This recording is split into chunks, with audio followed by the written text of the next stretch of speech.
Si nous savons la sagesse de nous fédérer dans tout le pays, le dernier mot nous reviendra, espérait Jean-Luc Mélenchon. C'était lors des premières manifestations contre la loi travail du début du quinquennat. Entre-temps, d'autres débats se sont imposés dans la société, le débat sur l'islam, sur la laïcité, et puis l'écologie aussi, qui pourrait être au centre des élections municipales de mars à venir. On va en parler avec Jean-Luc Mélenchon, qui est notre invité aujourd'hui. Bonjour. Merci d'être avec nous. Mais on va commencer à faire le tour de la semaine. Quelle semaine? Et notamment ce qui s'est passé hier autour des Gilets jaunes. 53e samedi de manifestation. D'autres sont prévus aujourd'hui. Le ministre de l'Intérieur vient d'annoncer qu'il y avait eu 264 interpellations en France, dont 173 à Paris. Et il a dénoncé l'action de brutes et de voyous. Est-ce qu'il n'y a pas dans ces cortèges des brutes et des voyous qui brouillent le message des Gilets jaunes? Bon, c'est pas par là qu'il faut prendre le problème. À Paris, le préfet l'Allemand, dont la violence personnelle est connue, il l'a exercée lorsqu'il était préfet de la Gironde, notamment en félicitant les gens qui avaient frappé le député Loïc Prud'homme, a demandé que la manifestation démarre place d'Italie. Place d'Italie, il y a des chantiers. Il n'y a pas besoin d'être très intelligent pour comprendre que ce n'était pas le bon endroit. Même le maire de l'arrondissement a trouvé que ce n'était pas le bon endroit. Donc vous mettez en cause le préfet, vous? Oui, bien sûr. Le préfet de police a été nul dans cette affaire. Il a lui-même créé les conditions des débordements. Par conséquent, quelle que soit la composition de la manifestation, vous savez, dès que vous avez un groupe humain un peu important, vous avez de tout dedans. Des gens excités, des gens calmes, etc. Ceux qui organisent les choses, c'est-à-dire l'autorité publique, a le devoir de mettre en place ce qui est le plus favorable. Pas de créer les conditions du désordre comme l'a fait le préfet l'Allemand. Donc ça veut dire quoi? Ça veut dire quoi? Que le ministre de l'Intérieur devrait le rappeler à l'ordre? Oui, le ministre de l'Intérieur a déjà renvoyé le précédent préfet en disant qu'il n'était pas bon, que c'était à cause de lui qu'il y avait eu des désordres et des débordements. Je pense qu'au lieu d'insulter les gens, le ministre de l'Intérieur, qui a quand même un lourd passif maintenant à son actif, 22 personnes éborgnées, 5 mains arrachées. Et vous aviez demandé sa démission ici il y a quelques mois. Évidemment, enfin, c'est quand même la personnalité qui incarne la faillite d'une doctrine d'emploi de la police française. Parce qu'autrefois, c'était pas comme ça. On a fait mai 68, on a eu un mort. Et il y avait 10 millions de travailleurs en grève et puis des gens qui étaient dans les rues toute la nuit. Est-ce que la violence, justement, n'est pas apparue dans ces conflits sociaux, ce qui n'existait peut-être pas comme ça autrefois? Regardez les Black Blocs, par exemple. Les Black Blocs, personne ne semble pouvoir les arrêter. Oui, mais ce n'est pas le sujet, franchement, Francis Letellier. Essayons de prendre un peu de hauteur pour comprendre ce qu'est notre pays. On n'est pas simplement en train de régler 3-4 affaires dans un coin. Il y a l'image de la France, il y a ce que nous sommes. Écoutez, nous avons pu avoir une grève générale dans notre pays. Qu'est-ce que vous croyez? Que les gens en mai 68 avaient moins de testostérone qu'aujourd'hui? Enfin, vous plaisantez. Mais d'après vous, qu'est-ce qu'il faudrait pour que le mouvement des Gilets jaunes s'arrête? Non, pour que le mouvement c'est pas pareil. Non, c'est pas pareil. Non, mais attendez, mais vous avez raison de poser la question comme ça, parce que ce que Castaner et Belloubet, la ministre de la Justice quand même, 11 000 gardes à vue, 3 000 personnes en procès, 1 000 personnes condamnées à de la prison ferme. Comme a dit le journal Le Monde, c'est une répression sans précédent d'un mouvement social. L'intention du gouvernement et de M. Macron, c'est de faire tellement peur que les gens ne disent plus rien. Donc ce qu'ils comptent faire, c'est une sorte de redéploiement autoritaire de l'autorité de l'État. Mais l'autorité de l'État, ce n'est pas l'autoritarisme, c'est une autre manière de travailler. Alors je reviens à ma question. Qu'est-ce qu'il faudrait pour que le mouvement des Gilets jaunes s'arrête? Alors voilà, bon, eh bien, il faut une politique égalitaire. Monsieur Letellier, écoutez-moi. Le mouvement a 1 an, on est d'accord? Donc ça fait 1 an que vous avez un signal d'alerte maximum sur la manière dont une partie de la population a été écartée de tous les bienfaits de la vie en commun. Eh bien, pendant cette même année, derrière tout le blabla, mais à côté des violences, vous avez eu 400 000 personnes qui ont basculé dans la pauvreté. Et dans le même temps, vous avez 60 000 personnes à qui on a fait cadeau de combien? Plusieurs milliards? 400 millions grâce aux relèves d'impôts. Je ne savais pas le chiffre, je ne sais pas où vous vouliez en venir. Non, mais je n'ai pas dit ça pour vous embarrasser. Non, mais je ne savais pas où vous vouliez en venir. C'est pour créer l'effet d'attention. Autrement dit, pendant cette année, alors que nous avons le signal d'alerte maximum des Gilets jaunes, qui sont massivement des braves gens, à qui il faudrait dire merci pour l'alerte qu'ils ont donnée, eh bien le pouvoir a continué à gorger d'argent les mêmes et à prendre toujours aux mêmes. Comment puis-je vous dire? À cet instant, je parlais avec les gens qui avaient autour de moi. Madame Pénicaud est en train d'inventer que le travail de nuit commencera à 1h du matin pour moins payer les gens. Ils en ont pas marre de brimer tout le temps ceux qui travaillent et qui n'ont que leur travail pour les autres images de la semaine, on va aller en Bolivie. Parce qu'évidemment, à chaque fois, on vous parle d'Amérique du Sud. Alors aujourd'hui, c'est la Bolivie. Oui, mais on aurait pu parler du Liban ou de l'Irak. Oui, mais on va parler d'Evo Morales. Les affrontements entre pro-Morales et l'armée ont fait 9 morts, 122 blessés. Evo Morales a été obligé, poussé vers la sortie. Qui peut ramener le calme dans le pays? Les électeurs. Que voulez-vous? Ou c'est la guerre civile, ou c'est les élections. C'est ce que propose la nouvelle présidente par intérim. Elle dit il faut qu'il y ait des élections. Ah oui, vous avez dû rater un épisode, mon cher Letellier. C'est que Evo Morales, devant la persistance des émeutes de l'extrême droite, avait dit puisque c'est comme ça, on revote. C'est donc Evo Morales qui a proposé qu'on vote de nouveau. Et la nouvelle, comment dites-vous? Janine Agnès, la présidente par intérim. Non, elle n'est pas présidente par intérim, c'est une putschiste. Qui n'a aucun titre à être présidente de ce pays, parce que la constitution de la Bolivie prévoit que c'est la présidente du Sénat qui remplace. Oui, mais elle n'a pas voulu. Elle n'a pas voulu. Non, elle n'a pas pu entrer dans la salle. C'est pas pareil, monsieur Letellier. Quant à cette femme, c'est une personne d'extrême droite qui a une détestation personnelle et raciste des Indiens, qui constitue pourtant 70% ou 80% de la population de ce pays. C'est une illuminée qui est rentrée dans le palais avec une Bible à la main. Imaginez-vous qu'on ait vu la même chose avec un Coran. Qu'est-ce qu'on aurait dit sur la terre entière? Non, je crois que le retour au calme en Bolivie, que je souhaite, sera le résultat des élections. Comme partout, la solution, c'est les élections. Mais on aurait pu parler du Chili et on aurait vu qu'ils ont eu l'intelligence de comprendre que puisque la situation était absolument bloquée, il faut maintenant qu'il y ait une assemblée constituante. Mais on va parler c'est ce que maintenant. je propose pour notre pays. On va parler maintenant de Patrick Balkany. Sa deuxième demande de Quel est le rapport entre les deux? C'est les images de la semaine qu'on a pardon, choisies. c'est les images. Sa deuxième demande de remise en liberté a été rejetée. Le maire Les Républicains de Valois-Perret a été incarcéré depuis 2 mois pour blanchissement, fraude fiscale.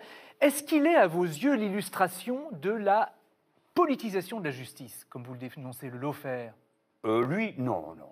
Non, mettons rentre les pas choses là-dedans. à leur place, parce qu'à un moment donné, on a voulu mettre un trait égal en disant, vous voyez, lui aussi, on l'a jugé, alors vous, Voilà, monsieur c'est la question que je vous Mélenchon, pose. vous n'avez plus qu'à vous taire, on peut parfaitement vous faire tout ce qu'on veut. Non, les motifs de ces poursuites judiciaires sont de nature d'un problème qu'on connaît, qui est la question de la fraude fiscale. Alors, ils s'en servent un peu, ça c'est clair, comme d'un bouc émissaire. Pendant qu'on parle de Balkany, on va être beaucoup plus discret sur les 80 milliards qu'on se fait voler tous les ans par les très riches qui fraudent ou qui fuient le fisc en se mettant aux frontières. À ce propos, le groupe La France Insoumise à l'Assemblée nationale veut qu'il y ait une commission d'enquête parlementaire sur les obstacles à l'indépendance de la justice. Oui. Qu'est-ce que vous en attendez? Alors, on attend de...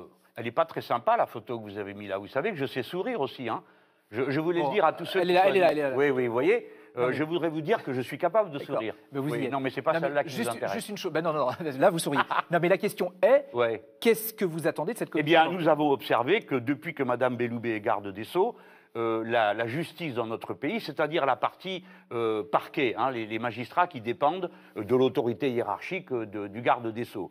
Et le cas des magistrats du siège, c'est-à-dire qui suivent la carrière sans devoir rien du tout au pouvoir politique, est un autre cas. Mais pour ce qui concerne l'utilisation du parquet, on a le sentiment, et tout le monde le voit, qu'il doit y avoir une pression politique sur lui qui est considérable. On a vu un procureur dire qu'il avait menti sur l'affaire de la manifestante, Madame Leguet, qui avait été jetée au sol et battue pour ne pas poser de problème au président de la République. On a vu des situations incroyables comme la relaxe totale et non-lieu pour les comptes de campagne du président de la République, tandis qu'on s'acharne sur les miens sur lesquels on n'a jamais Donc rien c'est ça trouvé. que vous voulez savoir. Là, par exemple, vous avez vu, ils ont mis 1 an et demi à découvrir que le fait qu'on ait soustrait les coffres-forts de M. Benalla à la justice était un délit. 1 an et demi pour s'en apercevoir. Pourquoi font-ils ça? Parce que M. Benalla a écrit un livre et qu'il est candidat et que les macronistes veulent le faire qu'il baisse de ton et qu'il n'aille pas trop raconter d'histoire. Donc il y a vraiment un problème d'indépendance de la justice, d'instrumentalisation politique de la justice. Vous pensez que vous serez suivi par les autres groupes politiques là-dessus?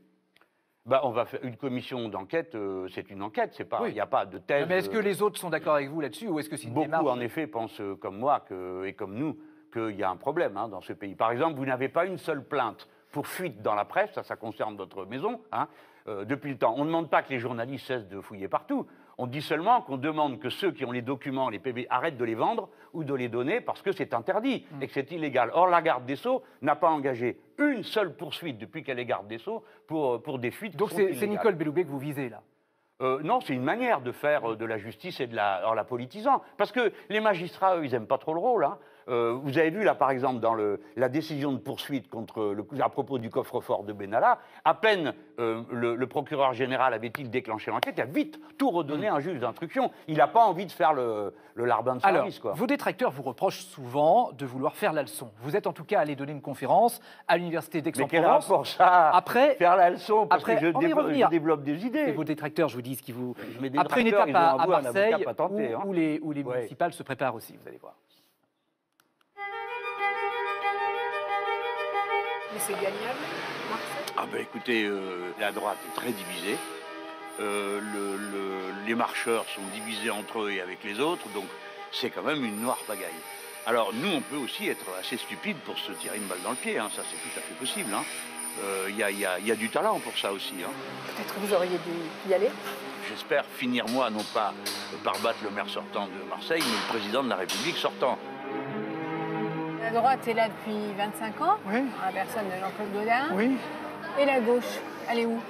eh ben, elle va venir, elle va arriver. Sous les traits de qui alors, à votre avis? J'en sais rien du tout, il n'y a personne. Jean-Luc Mélenchon, il essaye en ce moment de réunir une liste de rassemblement, ça peut marcher? Oui, parce qu'en fait, il n'a jamais changé de route. Il a toujours parlé de la même chose. Et c'est une personne qui ne mange pas à tous les râteliers. Bonsoir, bienvenue. Pierre Evely, le doyen de la faculté. Merci de m'accueillir. Ce n'est pas un meeting. Je vous rencontre parce que vous êtes des étudiants en sciences politiques et la rencontre est une rencontre intellectuelle. Je vous présente la théorie de l'ère du peuple et de la révolution citoyenne. Je vous remercie d'être venu. J'aurais quand même pas eu l'air malin si je m'étais retrouvé tout seul. J'ai vu l'interdiction de la conférence de Sylviane Agacinski, je trouve ça scandaleux. C'est un grand esprit, c'est une femme. Bon, alors après, évidemment qu'on peut être en désaccord, même fondamentalement. On écoute, Oui, bien sûr. Mais le principe du débat, c'est aussi d'avoir des gens avec qui on n'est pas d'accord et avec qui on discute. Jean-François Hollande se fait huer à Lille, par exemple. Ben, le cas est un petit peu différent parce qu'il me semble que les gens le tiennent pour responsable de la situation qu'ils vivent. D'autant qu'ils se sont privés d'un grand plaisir. C'était de le mettre en contradiction. Pour une fois, de l'obliger à dire s'il avait une idée sur quelque chose, ça aurait été quand même un grand événement, quoi. Jean-Luc Mélenchon, qu'est-ce qu'il faut pour garantir la liberté d'expression dans les universités? Pourquoi certains peuvent y aller, vous, il n'y a pas eu de soucis, et d'autres, il y a des soucis? Ouais, ben, il faut le vouloir, chacun d'entre nous. Bon, il y a toujours eu des excès. Hein, oui, mais là, quand même, est-ce qu'il y a besoin de rappeler qu'à l'université, tout le monde peut s'exprimer? De temps à autre. Je me rappelle de ma propre jeunesse, je ne peux pas dire qu'on est tout le temps brillé par notre tolérance. Mais après, quand on a un certain niveau d'écoute, on a un devoir qui est de rappeler que l'université est le lieu de la liberté de l'esprit. Pour tout le monde? Pour tout le monde, absolument tout le monde. C'est-à-dire que, je l'ai redit hier soir... Si Marine Le Pen veut faire une conférence dans une université... si elle veut faire, ça ne suffit pas, il faut qu'elle soit invitée. Bien entendu. Mais si elle est invitée... Non, c'est un détail qui a son parce que importance. Bruno Retailleau, par exemple... Moi, je ne me suis pas imposé, hein. J'ai été invité. Bruno Retailleau voulait faire une conférence, lui, sur le terrorisme, et la direction de l'université, de la Sorbonne, lui a dit « c'est pas la peine de venir, il risque d'y avoir des problèmes ». Bon, je ne suis pas capable de répondre à chaque cas. Ce que je peux dire, comme formule générale, l'université est le lieu de la liberté de l'esprit. Et je recommande à tout le monde, et surtout à ceux qui se sentent proches de moi, de faire toujours preuve d'une tolérance absolue. Alors ça, c'est intéressant. Donc comme parler, écoutez, moi je ne suis pas content, je n'aime pas François Hollande, et j'ai parfaitement compris que les étudiants le rendent responsable d'une partie de leur situation sociale détestable, ce qui est vrai. Mais l'empêcher de parler ou déchirer ses livres, je trouve que c'est pas ça qu'il faut faire. C'est plus intéressant d'aller lui demander ce qu'il pense, parce que là, il va y avoir du travail. Alors, je voudrais revenir aussi sur la situation dans les universités après le geste d'Anas, cet étudiant de 22 ans qui s'est immolé par le feu, qui est aujourd'hui dans un état grave, parce qu'il n'avait pas les moyens de poursuivre ses études. D'après vous, est-ce que c'est un geste politique ou un geste de désespoir? Parce qu'il y a eu une question là-dessus, notamment le gouvernement qui a dit il y a aussi quand même une question personnelle. Peut-être est-ce que pour des idées, est-ce qu'on se suicide? Voilà, c'était la question du gouvernement. Non, mais ça, la réponse à une question comme celle-là est très intime et dépend de la personne qui va agir. Mais nous devons au moins avoir le respect des morts. Je pense que c'est une attitude que tout le monde a, ou le respect des gens qui sont prêts à un sacrifice ultime. Ce n'est pas la première fois que nous voyons ça dans l'histoire. Nous avions les moines bouddhistes qui se sacrifiaient par le feu pour protester contre l'intervention américaine. Nous avons eu Jan Palach en Tchécoslovaquie qui s'est incendié contre l'intervention soviétique. Donc ce n'est pas la première fois qu'on voit des actes de cette nature, ou le jeune homme en Tunisie, Bouazizi, qui s'est immolé parce qu'il n'en pouvait plus. Donc bien sûr, les gens qui se sacrifient se sentent dans une situation d'impasse, mais on doit respecter le sens qu'ils donnent à un acte pareil. Dépolitiser l'acte de ce jeune homme est d'une violence morale totalement barbare. Il faut considérer qu'il a voulu dire quelque chose et qu'il l'a fait dans des conditions épouvantables. Voilà, et donc ça doit être respecté. Que voulez-vous? Il y a 20% des étudiants qui vivent dans la pauvreté. Vous avez des millions de jeunes gens qui n'arrivent pas à conclure leurs études parce qu'ils doivent travailler en même temps. Et monsieur Letellier, disons ce qui est. La richesse de la France, la seule richesse qu'elle a, c'est la matière grise qu'elle est capable de développer, c'est-à-dire l'intelligence et le savoir. Priorité à l'éducation. On n'a pas de pétrole, on n'a rien du tout. Donc il nous reste nous-mêmes. À propos de la situation sociale, on parlait des Gilets jaunes, on voit ce qui se passe dans les universités. Le prochain rendez-vous social, c'est le 5 décembre, avec des appels à la grève, notamment à la SNCF et à la RATP, des appels à la grève illimités. Vous serez de nouveau dans la rue? Ah, je pense, oui, enfin, je ne sais pas, on va voir, mais ce qui est important, c'est la date du 5 décembre. Parce que je vois, par exemple, dans mon département, les Bouches-du-Rhône, j'ai discuté avec l'Union départementale CGT, ils me disent qu'ils ont plus de préavis de grève qu'il y en a eu en 2003, qui est un peu l'année repère des luttes pour les retraites. Donc on aura une puissante mobilisation avec sociale. Ce qui se passe là, pardon, monsieur Letellier, laissez-moi vous dire que la grève a lieu le 5, c'est un jeudi, et le samedi, il y aura à nouveau une grande marche des Gilets jaunes. Par conséquent, j'espère que le samedi aussi, ceux qui auront été dans la lutte le 5 viendront aussi le samedi dans la rue. Vous faites un appel à la manifester le samedi avec les Gilets jaunes. Je trouve que ce serait une bonne chose, parce que les Gilets jaunes ayant appelé à venir le 5 décembre, eh bien, je trouve que ce serait bien qu'on soit tous dans la rue le samedi 7 décembre. Vous avez déjà dit que la réforme des retraites, c'était la mère des batailles. Mais en face de vous, il y a Emmanuel Macron qui dit « c'est une réforme très dure, mais je n'aurai aucune forme de faiblesse ou de complaisance ». L'imaginez-vous faire demi-tour, réellement, sincèrement? Normalement, son rôle est d'arriver à comprendre l'état du pays. Nous n'avons pas élu un monarque, juste un président de la République. Donc il ne peut pas prétendre avoir raison contre tout le monde s'il s'aperçoit que dans le pays, on n'en veut pas. Et la retraite... Mais vous l'imaginez vraiment faire demi-tour, faire marche arrière? Mais vous savez, il y a été déjà une fois contraint, je vous le rappelle, il a fait des concessions au mouvement Gilets jaunes pour 10 milliards, et on aurait pu en prendre davantage, à mon avis. Mais donc, je pense que cet homme n'est pas aussi buté et borné qu'il veut le donner à voir. Là, il fait un peu de la gesticulation, des muscles, pour continuer à garder... Vous êtes confiant en Emmanuel Macron, quelque part? Non, vraiment, mais franchement, vous posez cette question pour rendre la conversation confuse, ou agréable, pour éclairer mon point de vue. Ou agréable, vous avez raison. Ou agréable, parce que non, c'est ça n'est pas mon sujet. Donc je ne sais plus quel était le point de départ, je vais donc dire ce que je pense. Monsieur Macron fait ce numéro de muscles parce qu'il veut être le chef de la droite et il y arrive pas. Mais vous dites qu'il est capable d'entendre quand même, vous l'avez dit. Non, je vous dis une chose, le rapport de force est capable de s'imposer. Je veux dire aux gens qu'il n'est aucune illusion sur cet homme. Seul le rapport de force arrive jusqu'à son cerveau. Si vous cédez... Mais qu'il l'entendra. Mais je suis persuadé qu'il l'entendra, ou bien il lui en cuira. Parce que dans le monde entier, dans tous les pays, les gens se mettent en mouvement. Pourquoi? Pour assurer le minimum de leur vie. La question de la retraite, monsieur Letellier, c'est une question qui concerne notre manière de vivre ensemble. La retraite par répartition, comme nous la pratiquons. Donc je veux rappeler que le régime est en équilibre. Il n'y a donc pas besoin de tout démolir. C'est aussi vieux que l'humanité, c'est-à-dire ceux qui travaillent s'occupent de ceux qui ne peuvent plus le faire ou qui sont en âge d'arrêter. Ça, c'est une vision de la vie. La vision de M. Macron, c'est chacun accumule ses petits points dans son coin, a des retraites complémentaires et ainsi de suite. C'est une société injuste, violente, cruelle et inégalitaire. Jean-Luc Mélenchon, on va parler de la laïcité, de la République, c'est des thèmes qui vous sont chers. Les municipales qui arrivent, autant de questions sur lesquelles vous allez lever le voile. On va accueillir Nathalie Moret, éditorialiste politique dans les journaux du groupe EBRA, notamment Le Progrès et Le Dauphiné.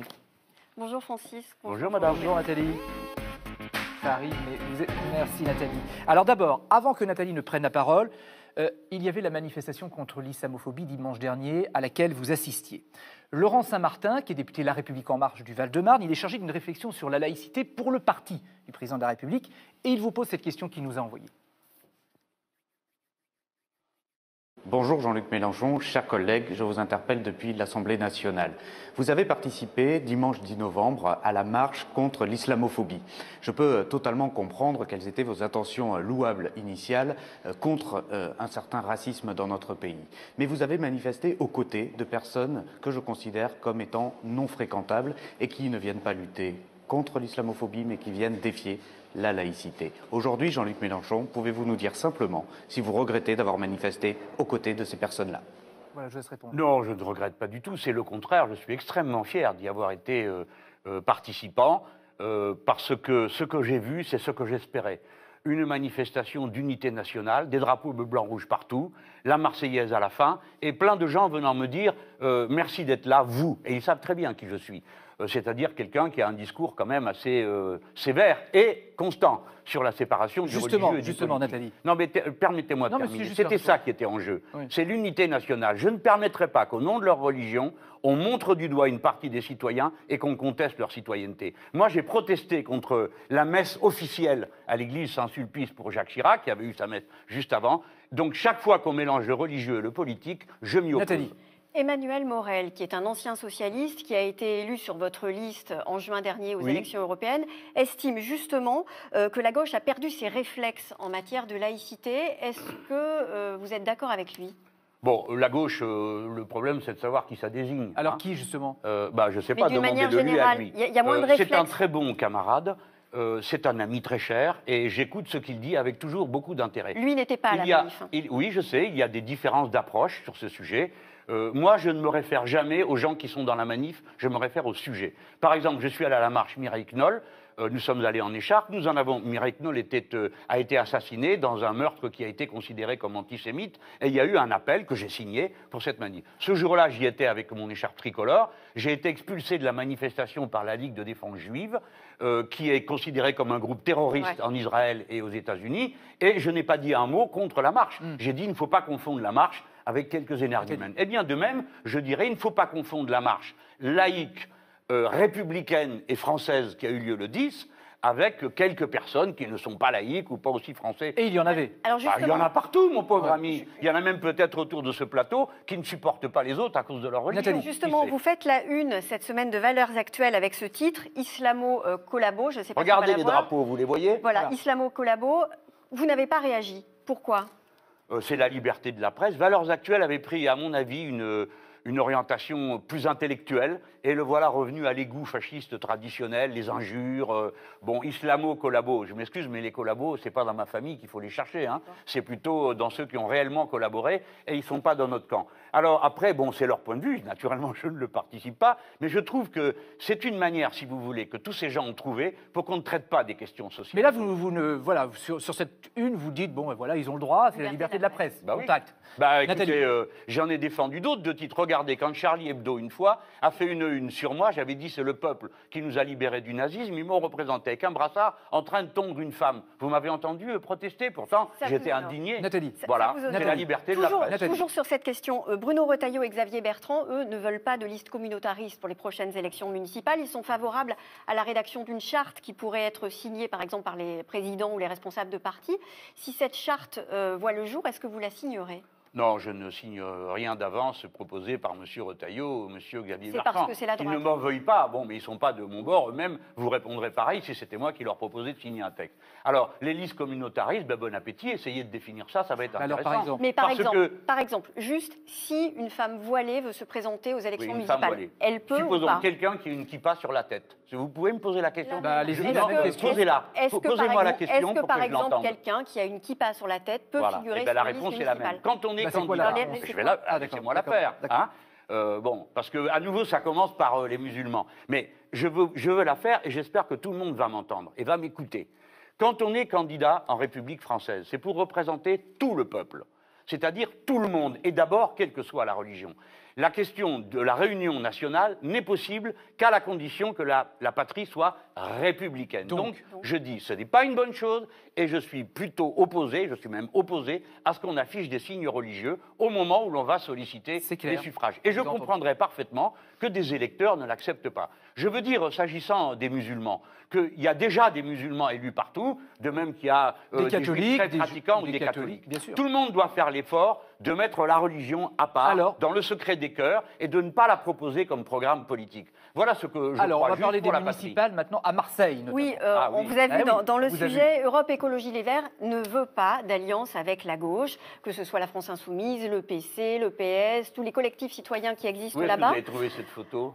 Je ne sais pas, mais ce n'est pas la question. Vous dénoncez la pression justement de la Direction nationale d'Europe Écologie Les Verts. Est-ce que c'est Yannick Jadot qui coince à Marseille? Non, c'est rarement les personnes, c'est un homme estimable. Il mène sa bataille, bon, c'est plutôt l'écologie un peu de droite, quoi. Bon, bah, il a le droit, pourquoi pas. Alors, ils ne veulent pas d'alliance, mais parce qu'ils pensent qu'ils ont les moyens maintenant de passer sur le corps de tout le monde. C'est une attitude, ils ont un peu le melon, quoi. Mais passons. Essayons de dominer ça, c'est un peu désagréable. Oui, mais alors comment vous débloquez mais attendez, mais je me rappelle que pour 100 fois moins, on dénonçait mon ego et tout ça. Non, voilà, tout ça, si vous voulez, laissons-le de côté. Vous payez votre perte d'influence, c'est ça que vous êtes en train de dire c'est évident. D'une certaine manière, si nous avions été plus forts, nous aurions été plus centraux et donc nous aurions été en état de proposer la fédération populaire partout. Que doit-on faire des élections municipales? Alors je vais d'abord vous dire une chose très nette, très claire.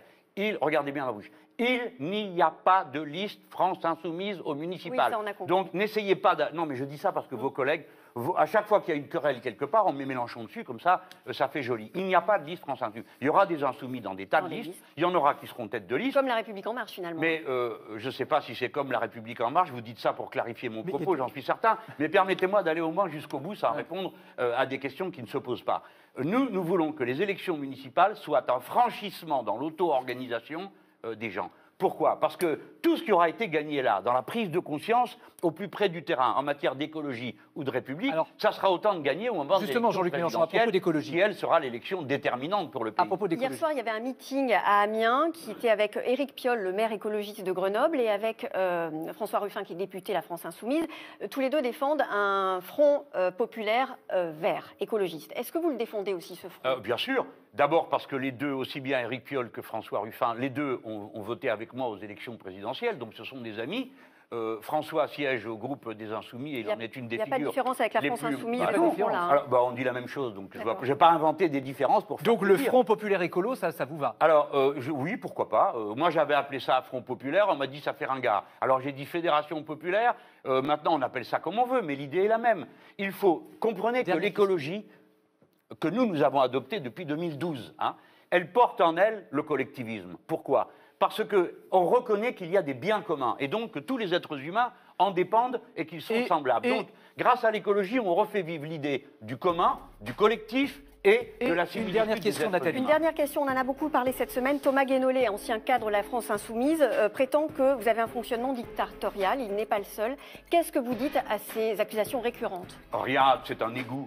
Tous les ans, il y a un livre qui sort pour me traîner dans la boue. Comment voulez-vous que j'ai le temps d'être le dictateur que décrivent des gens qui ont été nommés par personne, qui ont été élus par personne et qui me critiquent? Bon, que voulez-vous que je fasse? Je n'y peux rien. Il faut savoir, on m'avait prévenu, on m'avait dit le jour où vous passez en première ligne, il faut apprendre à supporter. Donc j'ai appris à supporter l'injure, la bassesse, la mesquinerie de cet homme qui se disait mon ami, qui a été mal placé aux élections européennes et a eu des problèmes avec une commission interne. Je ne suis pas au courant, je ne sais pas qui c'est, je ne peux pas m'occuper de lui. Merci Nathalie d'être venue sur le plateau de Dimanche en Politique. Merci Jean-Luc Mélenchon d'avoir accepté notre invitation dans Dimanche en Politique.